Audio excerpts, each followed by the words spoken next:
Hey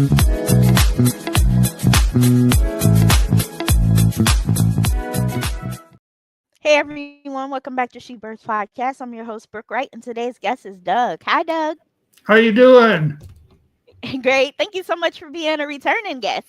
Well, thank you for the invitation. I always look forward to our conversations. Yeah, we have good conversations. I love your books. So, what inspired you to write Grief, the Silent Pandemic? You know, I lost my wife to cancer in 2021, and right around that time frame, I was starting to look at writing another book. And you're kind of doing the soul searching. What should I write, and so on and so forth. And then my wife passes away, and it was kind of like there's the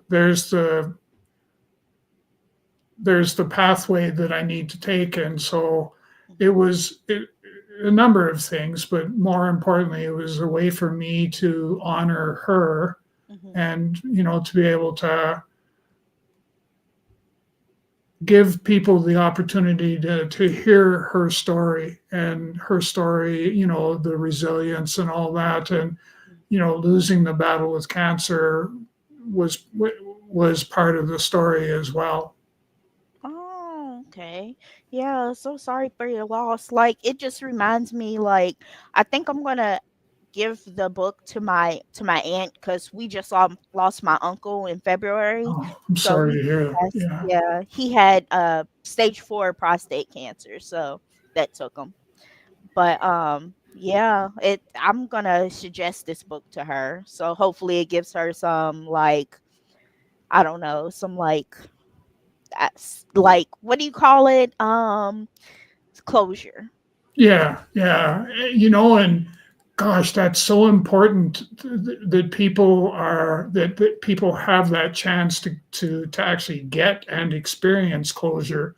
Hmm. And I know when I lost my mom back in 2007, and then Deborah in 2021, I went to a psychic, and that was how the psychic was the person that sort of helped me uh, to get closure, because they made the connection for me with each of my loved ones that I had lost. So closure is important. Yes, it really is. So what does the title The Silent Pandemic mean to you? You know what it number one, it tells us that we didn't pay enough attention, or that we don't pay enough attention to grief. Hmm. And we've got all caught up in COVID and all that sort of stuff. And we said, oh, COVID, yes, okay, so that's going to be, that's a pandemic. Hmm. But we forgot all about the people that lost someone, and were going through the loss of a loved one, people that are dealing with grief. And grief just by itself is part of a pandemic. And what's more scarier than not is the fact that it's a silent pandemic. Yeah, yeah. So why did you feel like this was the right time to share your story? It, you know, we, I, me personally, and I'm going to go down two paths here, but the first is, seeing that if I write this book, and I do what I'm thinking I'm wanting to do, Hmm. that's going to help me with my closure. Hmm. That's going to help me tell my story, and Deborah's story as well. And so, those were the main factors that brought me to the point of writing the book. Okay. So how did your own journey through grief influence this book? Oh, hugely, hugely. Um, every time I turned around, I seemed to be, struggling with grief. Hmm. And, we all seem to get, I had somebody ask me a question here just the last couple of days, and they said, so is this grief just the loss of a loved one, or is it grief that could be losing anything? And I said, it is what it is. to you, I can't define, that this type of an experience, which may or may not bring you grief, that's what this is all about.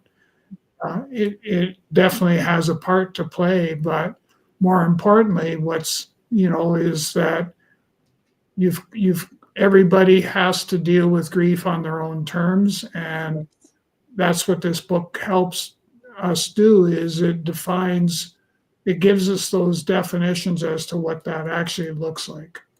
Oh, okay. So what was the most difficult part of writing this book emotionally? Oh, it was reliving some of the traumatic events. Hmm. Like for example,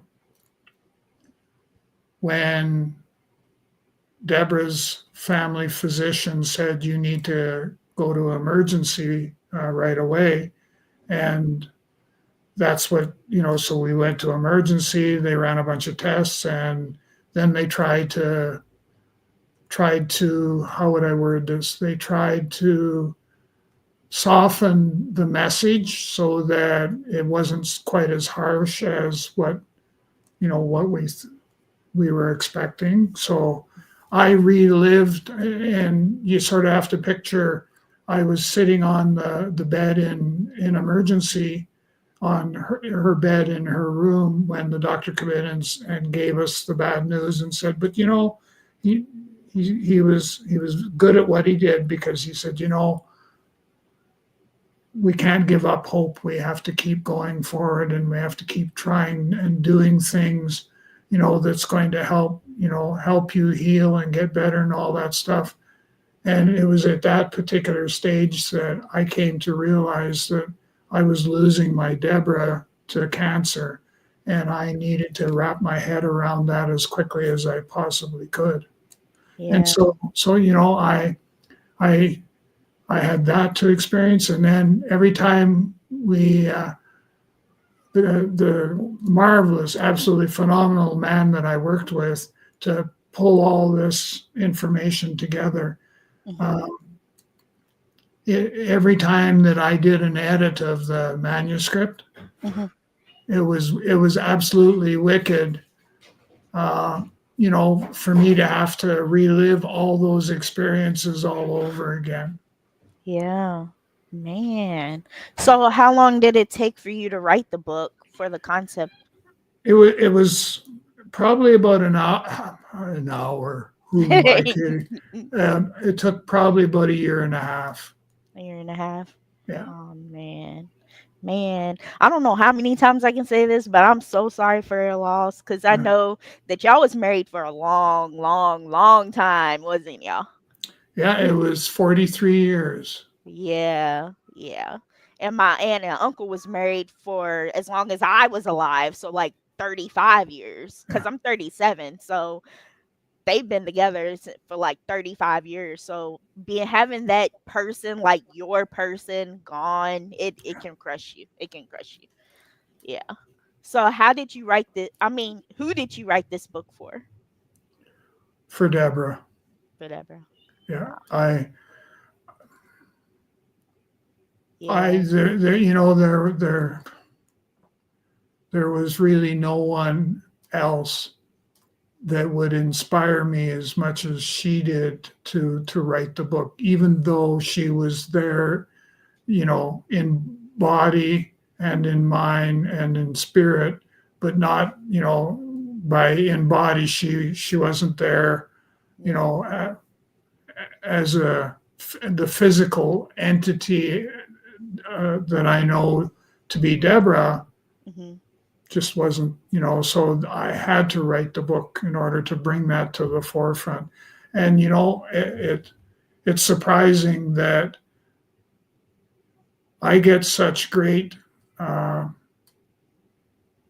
compassion. I get such great feelings of love Hmm. every time I tell her story, and, the things she was going through, the things that I was going through. Hmm. And it's kind of, I'm here to tell Deborah and Doug's story together. And it's through telling that story that I hope that we can bring light and healing to all the people in the world today. Yeah. So how did you maintain emotional balance while revisiting memories? I just had to tell myself that it's okay to be, to shed a tear. It's okay to, be emotional. You're not a bad person because you break down and cry in the supermarket. You're just somebody who is very close to their heart and their Mm-hmm. passion, and it's because of that I find that I'm able to help others Mm-hmm. live through some of their experiences as well. Yeah, that's why I always go by the motto, be kind to everyone because you don't know what they're going through. Yeah, Like, people really lash out sometimes for like grieving. They may be grieving, but they may lash out, and you just don't know why they're lashing out, like what they're yeah. going through. So, yeah. So, what are some signs people often miss when they're grieving? What are some signs? Yes. Uh, you know, one of the ones that I'm always watching for is to find out. So if I'm having a conversation with somebody and it appears as though they're not quite normal, and I don't mean that in a negative context. It's just that they normally are, happy go lucky, chipper, all that sort of stuff. And now all of a sudden, the person that presents themselves, to me is somebody that is sad and seems to be having a difficult time in dealing with various things. And so I think, if you, there's a couple of things. If you want to be of service to others, you Hmm. need to be able to listen and hear. Hmm. Yes. And right, so listening and hearing is one of the two of the most important things. And then the other part is a caring attitude and actually following through on that caring piece as well. Hmm. Yes. So, what do you think? What role loneliness plays in the grieving process? My favorite topic. It's loneliness plays. It's all about relationships, and relationships can, you know, they can fall apart actually quite easily, especially when they're being attacked by grief and stuff like that. But uh, loneliness to me, I don't like going to the grocery store on the weekends because that was something we used to do together, and it literally sparks the feeling of loneliness. And I'm seeing more and more people and hearing from more and more people that are really having a tough time with loneliness. Hmm. It's almost, and I don't want to be quoted by saying this, but it's almost as though it's a pandemic all of its own. Hmm. Yeah. Yeah. So, how does your book approach emotional and psychological healing? We go through the big piece is number one, recognizing, and the book speaks to that. And actually, the book, I'm very proud of the book because what it does is it identifies situations, but it also identifies solutions to those situations. And Hmm. so part of that is understanding that from a psychological perspective, that, you know, all this stuff is going on around you, and you have to come up with the coping mechanisms to be able to make it to help deal with, all of those things.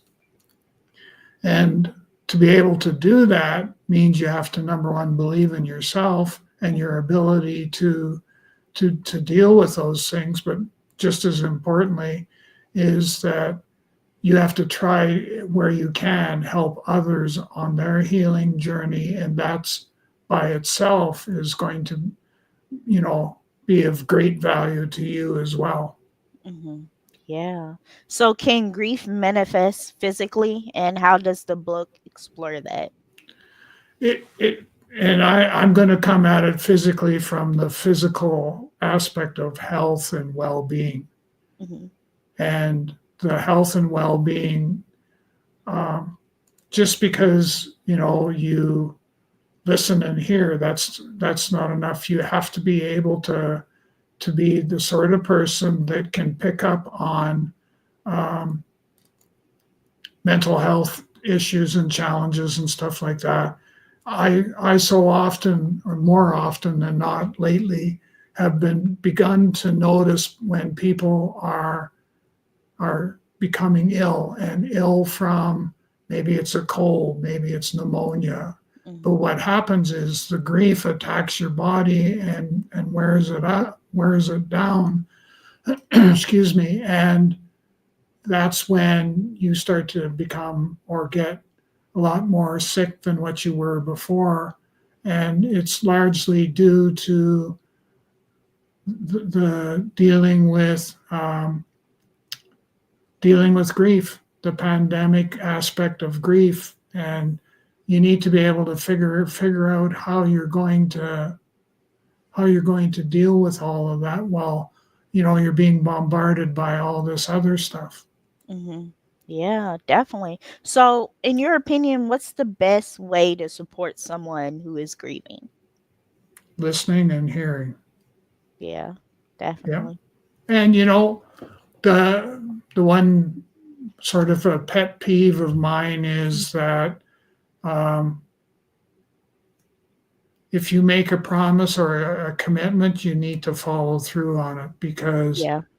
that telling me, like, I think back to, we did Deborah's celebration of life, and some of my old colleagues came to the celebration, and God bless them for doing that. But what they did was they said, gee, we haven't seen you in a long time. We should go for coffee, Hmm. or we should go for lunch. Hmm. Well, it's been 40 some odd years, and I'm still waiting for coffee, and I'm still waiting for lunch. And What? yeah, Dang. Man, that's heartbreaking. That is. That well, is. yeah, it is, because then you begin to wonder, from a relationship perspective, how Hmm. significant or how important was the relationship that we had between the two of us, Hmm. and even a half an hour coffee break, and just be, being being present, Hmm. and letting me sort of sound off and stuff like that. That Yeah. that's what's important, Yeah. because that shows that you truly do. You're giving me a sense of love for. Yeah.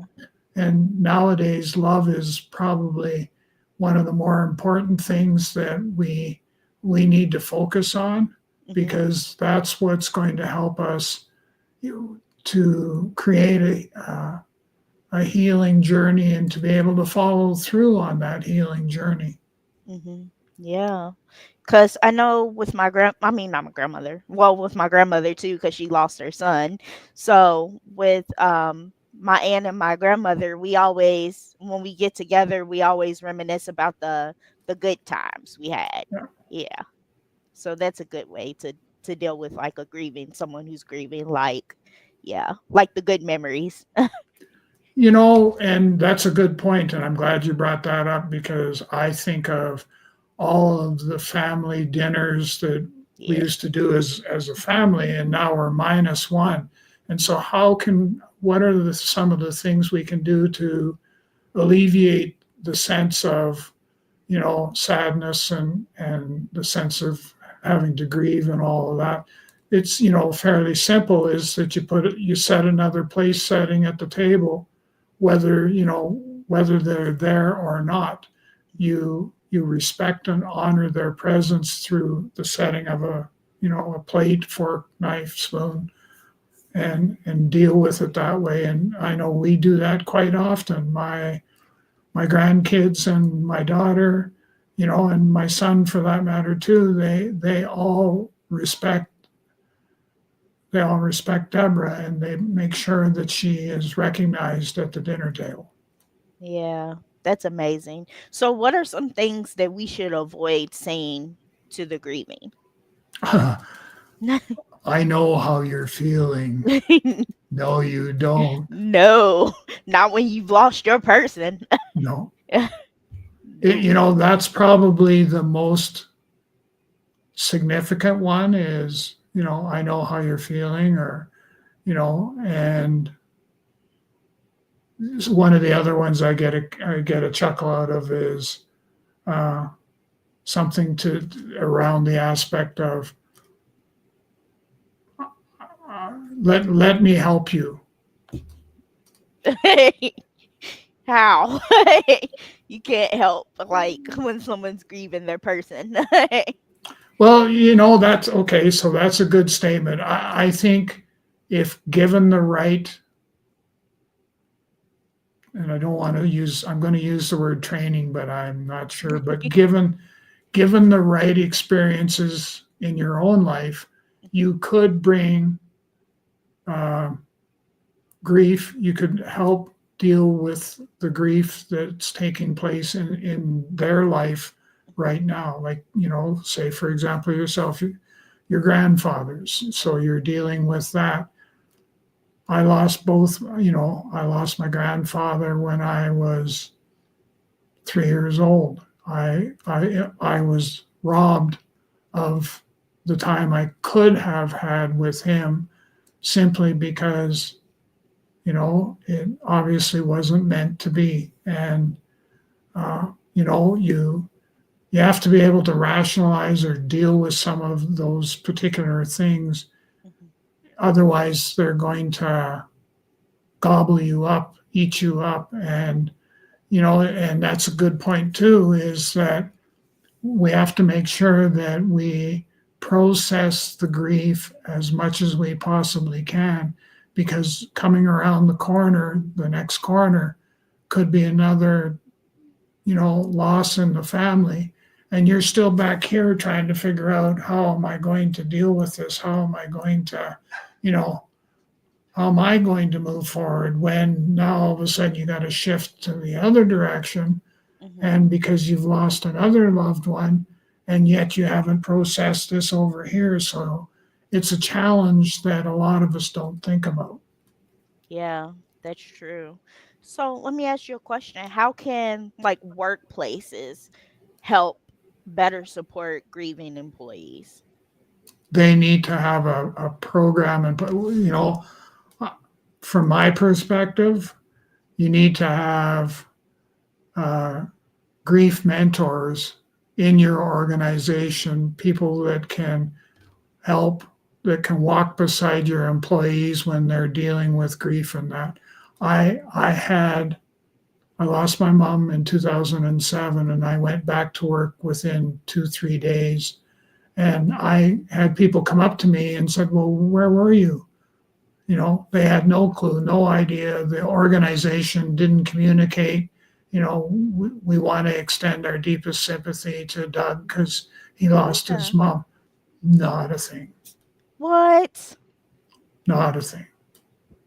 It's like companies don't even care. But the company I worked at when I had the heart attack, they sent me flowers. Yeah. So, I mean, they could have at least like sent you your mother like what do they call them? The flowers. You know what I'm talking about? Yeah, I know what you mean. Like they could have at least sent that and like told people like, he's grieving, but they Or, didn't even do that. you know, if saying that really troubles you, if saying he's grieving really Mhm. bothers you, Mhm. then it's very simple to say, his mom passed away, or Yeah. some, Yeah. personalize it a little bit so that it's Yes. it's not as it's not that as much of a difficulty or challenge for you to be able to deal with it. Yeah. So what does healthy grieving look like to you? I don't know if there is help. Man. Yeah, because you take a look and you look at what so the people in front of you today that are grieving, what's different from them to somebody who's not grieving? And can you actually say he or she is not grieving? Because there are so many different things that can cause the sense of grief in the world today that it would be very difficult uh, to speak to that in any way at all. Yeah.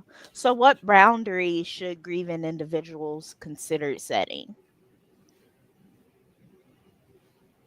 So boundaries. Hmm.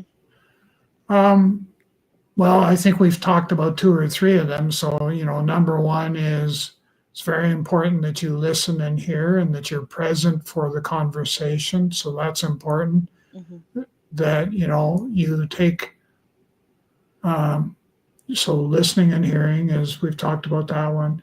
The other part is that if you make a commitment, please follow through on it. It's very Yes. important that Yes. you follow through on that. Number three is that with grief, we all grieve in our own special way, and how I deal with grief is not the way you're going to deal with grief. And so we have to respect that everybody in the world today who is going through the grieving process is doing it on their own time, Yes. in their own fashion, and we need to be able to do that. Yes, I agree. So, how do you honor your wife's memory today? I know you said you do the play settings, your kids do the play settings. How else do you honor your wife's memory? So you're going to think I'm a little crazy, but I actually, when I was writing my book, I hit a block, and I needed to just shut down, get away, and go someplace where I could be by myself and write. Mhm, I I took, in order, because I was writing the book in memory of Deborah, I took a large picture of her mhm. and strapped it into the front seat of my vehicle, and Oh, took her with me to this resort area where I had reserved um, a condominium so that I could be off by myself and write. And the significance of that particular location mhm. was the fact that that was the first place we were stationed together. In my role as a police officer, that was the first place that Deborah and I were together in, for me to be in that work environment. So it had a special meaning, and I've actually gone back since then. I forget when it was, March, April, and it didn't have the same feeling because she wasn't with me. Oh, man, now you're gonna make me all emotional. Man, that's so sweet. So, how has writing this book changed you? I too, with my grieving and my healing journey, I too have, number one, I've learned a lot. So from the aspect of I'm I'm in tune with what's going on around me, so that I know how I would deal with things and how I would deal with them differently and stuff. Mhm, So there's that aspect of it. Um, I have spiritually, I have a deeper, richer feeling for what's going on around me, mhm. but more importantly, or just as importantly, what's going on around others that are in the same vicinity as what I am. And so, there's a number of different things like that you just being open to what's going on around us, just just listening and hearing what others are saying, and it's going to a store or going to the bank and having the person beside you say, oh, I had lost my mom 2 days ago, and to know how to be able to provide support for that person Hmm. in that particular moment, that's so important. Yes, yes. So, what has reader feedback been like so far? Phenomenal. Phenomenal. They love Yeah, it. yeah, yeah. I can't wait to read it. You Man. know, the big thing is that we've chronicled Deborah's story and we've chronicled my story in support of her story, and that's what makes it so. It's a book that you, when you pick it up and start to read it, you can't put it down. Oh, how many pages is there? 196, I think. Oh, nice. So, what do you hope readers take away from reading your book? You know, the one main thing is that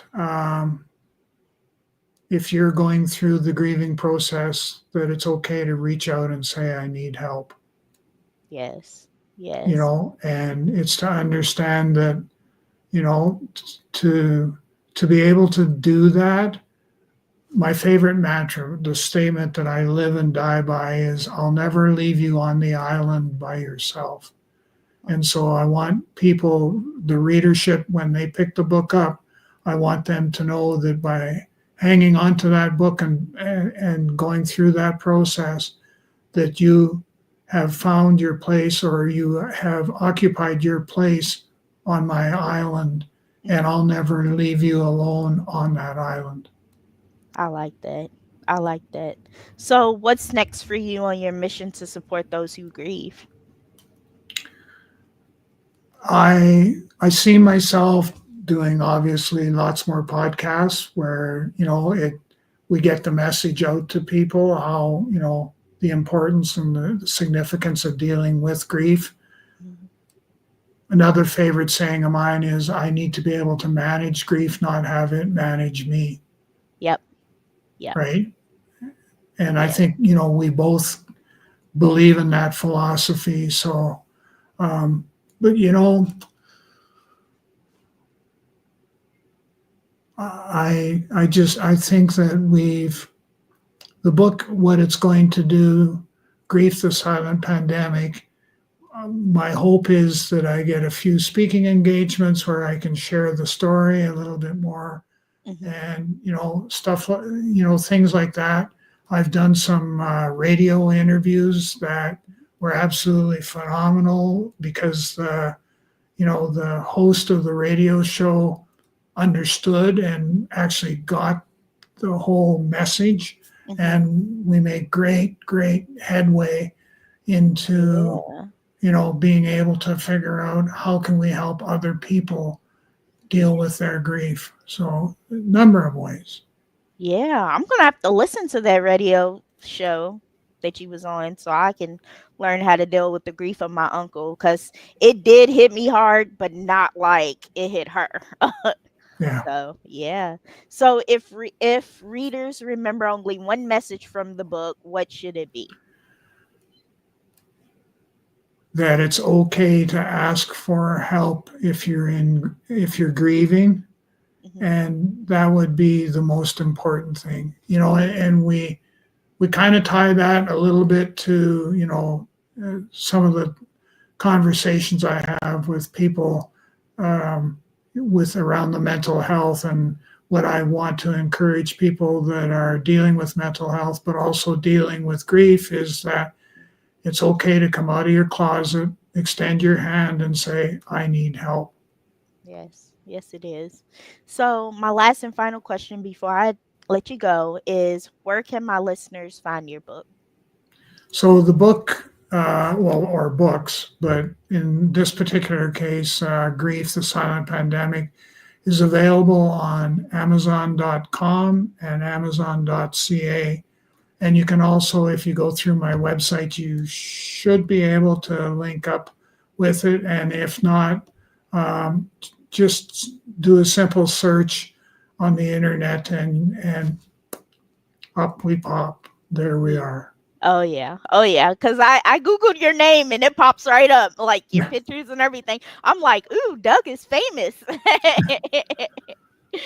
I don't know that I would say that, but But I want to thank you so much for being a returning guest on my podcast, Doug. I always have great conversations with you. I do too. And thank you so much for the opportunity to share Deborah's story and to share mine as well. God Yeah, bless you. you too. Have a great day. You too. Bye bye. Hey everyone, I want to thank you all so much for listening to my podcast interview with Doug. Definitely purchase his book, and it definitely hit home for me. It was definitely had me in my feelings. So definitely check out his book, and thank you all so much for listening to my interview. Have a great day. See you next time for the next interview.